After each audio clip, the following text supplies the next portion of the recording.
Okay, ang pinahin po namin ay isang criminal case po dahil sa paglabag ng Section 8A, RA 9160 na naamindihan ng RA 11521. Ang sinasabi po sa batas ay bawal po na isiwalat ng AMLAC kahit anong informasyon na nalakap nila sa mga bangko.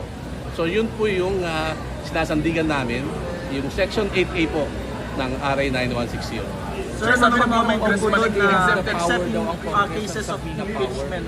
Teka lang. So, kung babasahin po natin yung batas na yon, na-amendahan siya noong 2021, RA 11521. Inamendahan ng RA 9160. So, 2021 po, yung batas na yan, pinatupad po ng Kongreso, di ba? So, ang batas, bago maging batas, pinag-uusapan, di ba, sa House, sa Senado. So kung meron silang gustong exception doon sa batas na yon, dapat nilagay nila. Ang Section 8A po ay malinaw. Nasabi ron, the AMLAC and its secretariat shall not in any way disclose any information in any manner. So anong ibig sabihin ng in any manner? Sa kahit na anong pamaraan, hindi pwedeng maglabas ng impormasyon ang AMLAC. So kung gusto nila dahil dun sa piniliman ng subpoena, nilabas naman ng AMLAC. So yun po yung kaso namin. Kung sino man po ang lahat nung may kinalaman sa paglalabas ng mga informasyon daw tungkol daw sa mga pantransaksyon na ito, ay dapat managot. Yun lang naman ang sinasabi ng aming kliyente sa Atty. Carpio. Kung ano sinasabi sa batas, dapat sundin natin. Kung nilabag mo, ano gagawin mo kung nilabag? Di ba? Kasuhan ng kaso. Ito na po yun. Sir, what about your reaction? Walang sabi daw ni Senator Laila Teka. Ano po yun? Do you maintain na wala pong wrongdoing doon sa 6.7 billion na sa account po ni Sir Manasseh? Ay, ang kaso namin na sinampa rito, hindi po ang issue nung totoo o hindi.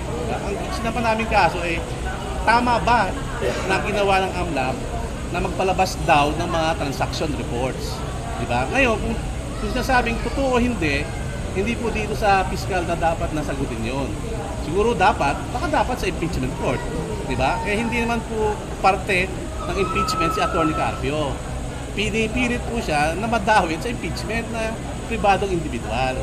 Diba? Hindi naman porket may akusasyon ka o meron kang hinanaing sa isang tao, pwede ka nang gumawa ng labag sa batas. Pwede ka nang gumawa ng illegal. Diba? Para saan pa mga batas natin na pinasa ng Kongreso mismo kung hindi natin tutuparin, kung hindi natin susundin. Diba? Di ba parang awkward, di ba? Mambabatas ka, pero hindi mo sinusunod ang batas.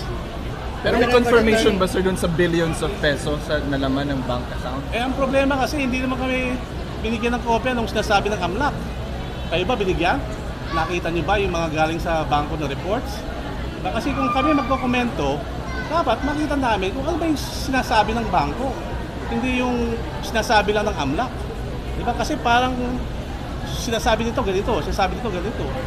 Parang mahirap yata mag-comment sa isang bagay na hindi mo naman ikaw mismo nakita. Diba? Pero pag nakita namin yan, sa tamang panahon, tamang paraan, aming sasagutin. For the record, walang consent.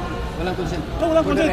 In fact, sumulat pa nga kami sa AMLAC April 16 bago maglabas ng subpoena na sinasabi namin, AMLAC, bawal yan ang sinasabing palabas ka ng informasyon.